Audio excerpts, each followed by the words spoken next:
자, 그런가 하면 이 검증 공세, 네거티브 공세 계속되고 있는데 이 말 한마디 때문에 천냥빚을 갚기도 하고 또 그동안 쌓아놨던 공론탑이 무너지기도 하는데 과거에 홍준표 후보가 장인어른을 빗대서 조금 격하는 발언을 썼다가 좀 논란이 됐던 적이 있는데 그 발언 먼저 들어보시겠습니다.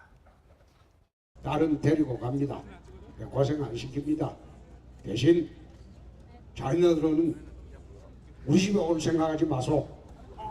내 집에 못 오겠어요.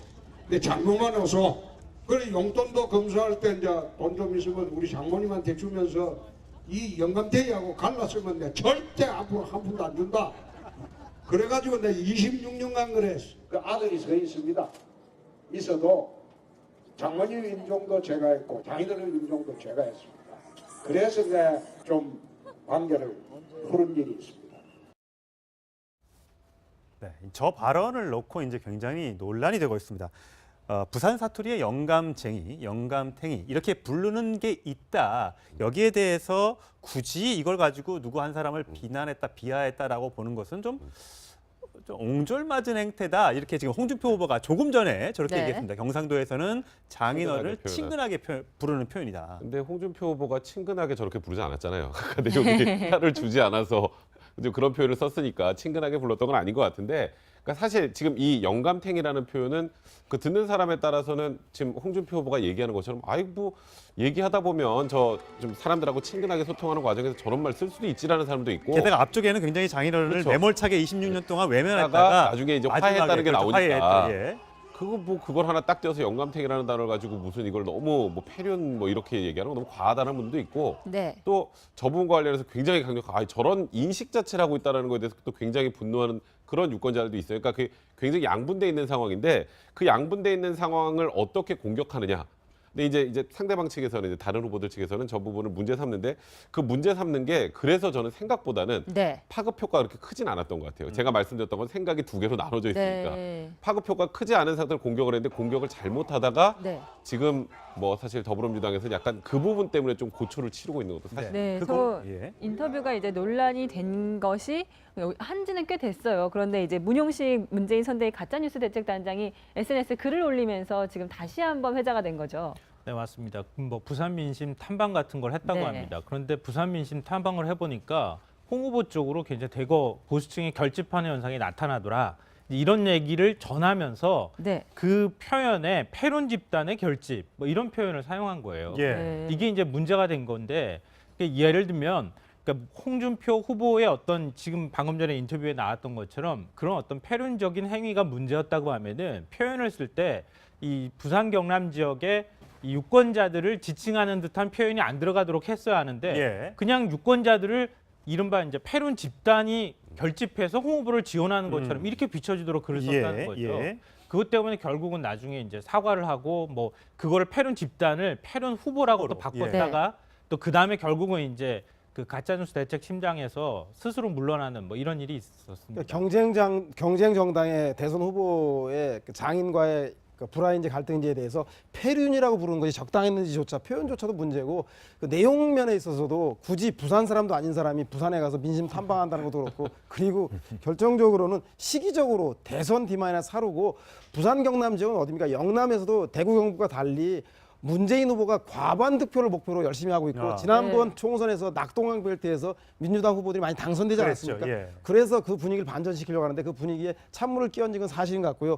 오늘 문재인 후보가 마지막 유세의 첫 출발을 부산에서 시작한다고 하니 예. 부산에서 그것을 반전할 만한, 그것을 부산 민심을 다독일 만한 어떤 메시지가 나오는지 주목해봐야 될 것 같고요. 제가 볼 때는 문재인 캠프는 상대 후보 2등, 3등이 경쟁자가 아니라 바로 방심과 낙관이 부르는 이런 실수를 최대한 하루 동안 막아내느냐, 이 싸움에 돌입해야 될 것 같다는 생각이 듭니다. 지금 보니까 수정 전, 수정 후 화면 나가는데 진짜 패륜 집단에서 패륜 후보로 바꿨습니다만 논란이 가시지 않았고, 여기에 대해서 이제 홍준표 자유한국당 후보가 이 부분을 정확하게 끄집어내서 대선 유세 장소에서 봐봐라, 민주당이 생각하는 게 이런 거다, 이렇게 주장을 했습니다. 유세 장면 보고 오시겠습니다.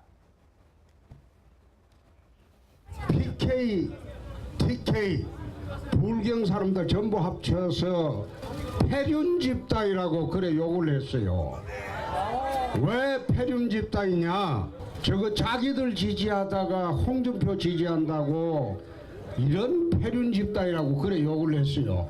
우리 영남 사람들이 폐륜 집단 욕을 얻어먹으면 안 되죠. 아주 못된 놈이죠. 이런 집단도 그렇지만 못된 X다라고 얘기한 것, 또 영남 지역 또 지역 감정을 또 조장하는 듯한 발언 등등도 사실 그렇게 적절해 보이지는 않습니다. 아니 그렇죠. 저 얘기들은 뭐 사실은 뭐 장군 멍군식으로 저렇게 하긴 하지만 문제는 사실은 문용식 단장의 경우에도 저 해명도 문제예요. 무슨 얘기냐면 처음에 아니 누가 봐도 분명해요. 저거는 왜냐면 PK 바닥 민심이다 그렇게 얘기해놓고 PK 폐륜 집단의 결집을 얘기했거든요. 그러면 유권자들을 얘기하는 거잖아요. 근데 그게 아니고 그러면서 나중에 고치잖아요. 저희가 맨날 얘기하면 사고는 일어날 수 있습니다. 예. 네. 근데 이 사고를 수습하는 것도 굉장히 중요합니다. 그렇죠. 그게 첫 번째 사고의 파장을 축소시킬 수가 있거든요. 그렇죠. 그런데 이것도 저 같으면 사실은 그냥 단장직에서 딱 사임하고 저걸 변명하려고 하지 말고 잘못됐다 이렇게 얘기하면서 저거 그냥 삭제하면 그만이에요. 근데 네. 그걸 가지고 이게 사실은 뭐다 이렇게 변명하려는 듯한 태도 그런 것들이 저는 오히려 그 이제 부산 경남 뭐 이쪽의 유권자들도 화나게 할 것이라고 생각을 하고 자 홍준표 후보도 저렇게 얘기했지만 지금 부산 경남에 있는 자유한국당의 여러 가지 하부 조직들이 얼마나 많습니까? 아마 오늘 하루 종일 저거만 얘기하고 다닐 거예요. 그래서 실질적으로 굉장히 표에 영향을 미칠 것이다. 특히 부산, 울산, 경남에는 저는 그렇게 생각합니다. 그러니까 이게 우리가 92년도 대선 때 경험이 있잖아요. 그 초음복집 사건. 네. 네. 그때 김기춘 전 비서실장이 사람들 이제 지역 유지들 모아놓고 거기서 우리가 남이가 이거 한 방을 했다가 그게 또 나중에 이제 녹취록 불법 녹취한 녹취록이 공개가 됐는데 그게 김영삼 전 대통령한테 오히려 마이너스가 될 줄 알았더니 그 지역표가 확 결집하면서 오히려 막판에 뒤집기하는 뭐 이런 현상이 나타났던 것처럼 지역 감정이 매 대선 때마다 우리가 어떤 투표할 때 투표 성향을 왜곡시키는 한 요인이었거든요. 네. 근데 이번 대선에서는 그런 게 특이하게 없었어요, 사실은. 예. 그러니까 전국적인 득표를 얘기할 정도로 문재인 후보가 그런 지지의 어떤 득표를 가지고 갔었는데 막판에 예를 들어서 이런 게 빌미가 된다고 하면은 지역 감정이 살아날 가능성도 사실 있는 겁니다. 홍준표 후보가 사실 이렇게 얘기하고 다닌다는 것 자체가 TK하고 PK 지역 감정을 자극하는 것이 될 수 있거든요. 2년 플러스 지역 감정이 자극하게 되면 이것만큼 강력한 선거에 있어서 이 선거 도구가 될 수 있는 게 없어요. 그러니까 잘못된 것이지만 이게 마지막에 자존심을 건드리는 문제가 될 수 있기 때문에 오히려 문재인 후보 쪽 이제 문용식 단장 같은 경우는 굉장히 큰 실수를 한 것이나 다름이 없다. 그러니까 선거 막판에는 정말 조심해야 된다는 걸 보여준 사례가 될 것 같습니다. 네. 결국 이제 문용식 가짜뉴스 지원단장은 사임을 했고요. 이분이 누군가 하면 과거에 이제 나우콤 대표이사를 지내기도 했고 아프리카 TV의 대표를 지내기도 했었습니다. 과거에 일부 문제로 벌금형을 선고받기도 했었는데 3월 달에도죠. SNS 그때 과거에 뭐 문재인 침해설 도니까 이거 딱 한 사람만 잡아서 한 놈만 팬다 이렇게 얘기를 했다가 또 이게 논란이 됐던 적이 있어요.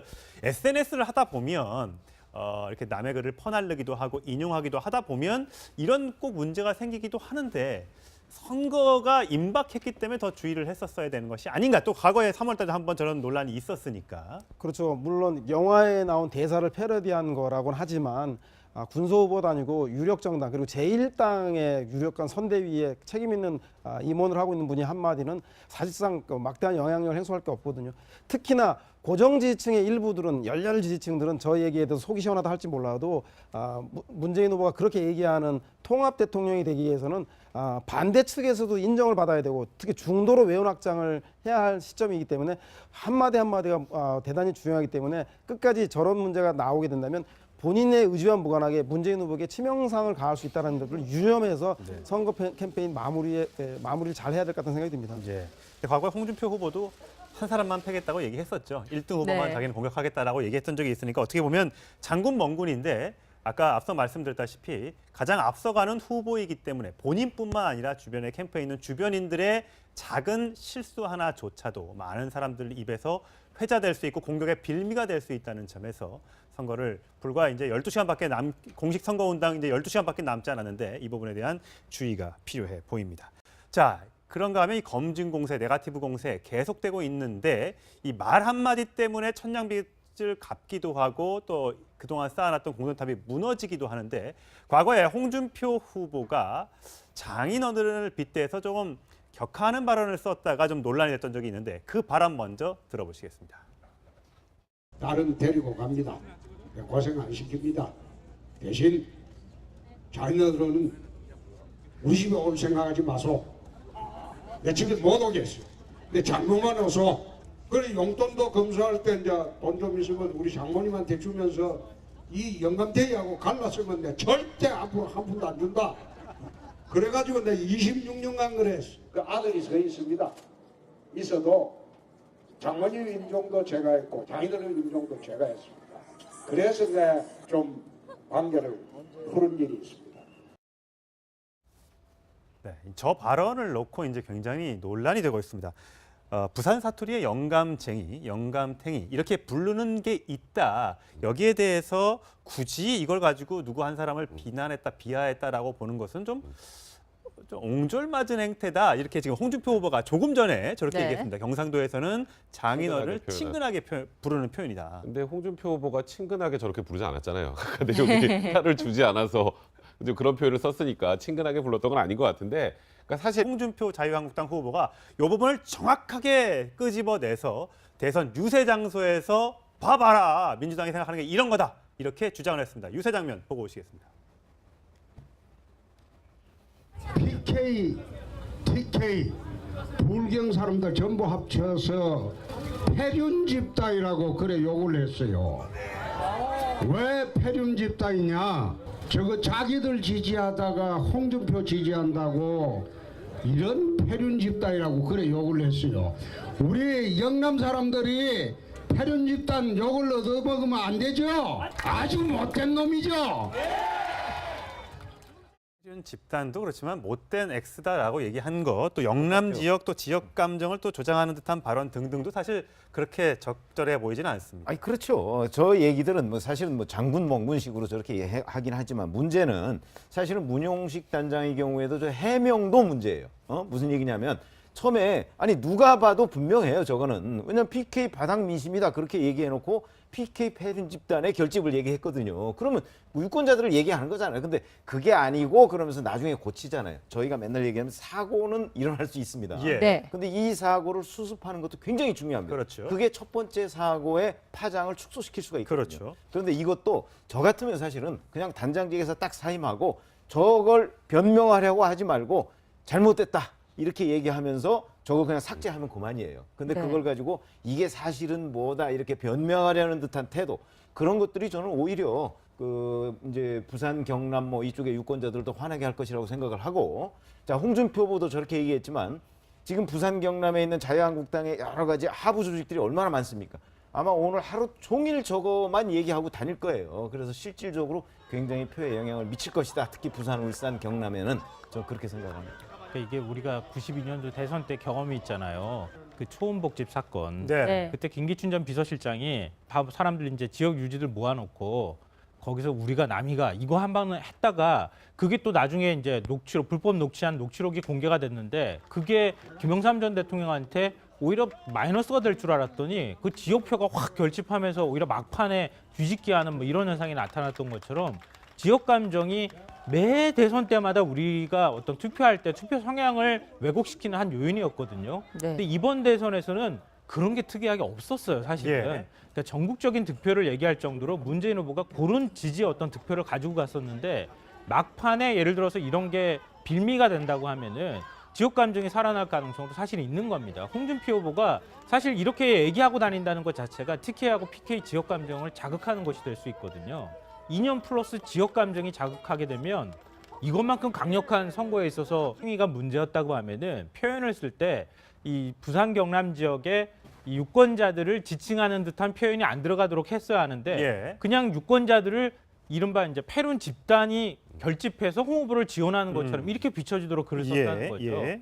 그것 때문에 결국은 나중에 이제 사과를 하고 뭐 그거를 패륜 집단을 패륜 후보라고 또 후보로, 바꿨다가 또 그 다음에 결국은 이제 그 가짜뉴스 대책 팀장에서 스스로 물러나는 뭐 이런 일이 있었습니다. 그러니까 경쟁 정당의 대선 후보의 그 장인과의 그 불화인지 갈등인지에 대해서 폐륜이라고 부르는 것이 적당했는지조차 표현조차도 문제고 그 내용 면에 있어서도 굳이 부산 사람도 아닌 사람이 부산에 가서 민심 탐방한다는 것도 그렇고 그리고 결정적으로는 시기적으로 대선 D-4르고 부산 경남 지역은 어디입니까? 영남에서도 대구 경북과 달리 문재인 후보가 과반 득표를 목표로 열심히 하고 있고 아. 지난번 네. 총선에서 낙동강 벨트에서 민주당 후보들이 많이 당선되지 그랬죠. 않았습니까? 예. 그래서 그 분위기를 반전시키려고 하는데 그 분위기에 찬물을 끼얹은 건 사실인 것 같고요. 오늘 문재인 후보가 마지막 유세의 첫 출발을 부산에서 시작한다고 하니 예. 부산에서 그것을 반전할 만한 그것을 부산 민심을 다독일 만한 어떤 메시지가 나오는지 주목해봐야 될 것 같고요. 제가 볼 때는 문재인 캠프는 상대 후보 2등, 3등이 경쟁자가 아니라 바로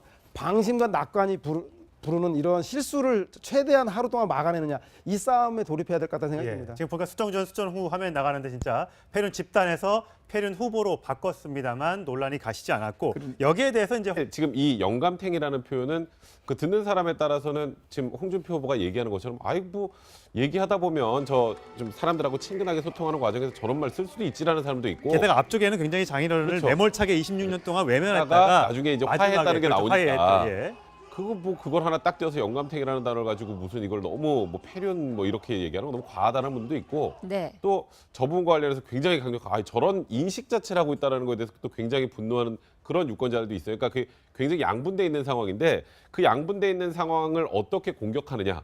근데 이제 상대방 측에서는 이제 다른 후보들 측에서는 저 부분을 문제 삼는데 그 문제 삼는 게 그래서 저는 생각보다는 네. 파급 효과가 그렇게 크진 않았던 것 같아요. 제가 말씀드렸던 건 생각이 두 개로 나눠져 있으니까 네. 파급 효과가 크지 않은 상태로 공격을 했는데 공격을 잘못하다가 네. 지금 뭐 사실 더불어민주당에서 약간 그 부분 때문에 좀 고초를 치르고 있는 것도 사실. 네, 그거- 저 예. 인터뷰가 이제 논란이 된 것이 한지는 꽤 됐어요. 그런데 이제 문용식 문재인 선대위 가짜뉴스 대책단장이 SNS 글을 올리면서 지금 다시 한번 회자가 된 거죠. 네, 맞습니다. 뭐 부산 민심 탐방 같은 걸 했다고 네. 합니다. 그런데 부산 민심 탐방을 해보니까 홍 후보 쪽으로 굉장히 대거 보수층의 결집하는 현상이 나타나더라. 이런 얘기를 전하면서 네. 그 표현에 패륜 집단의 결집 뭐 이런 표현을 사용한 거예요. 예. 네. 이게 이제 문제가 된 건데 예를 들면 그러니까 홍준표 후보의 어떤 지금 방금 전에 인터뷰에 나왔던 것처럼 그런 어떤 패륜적인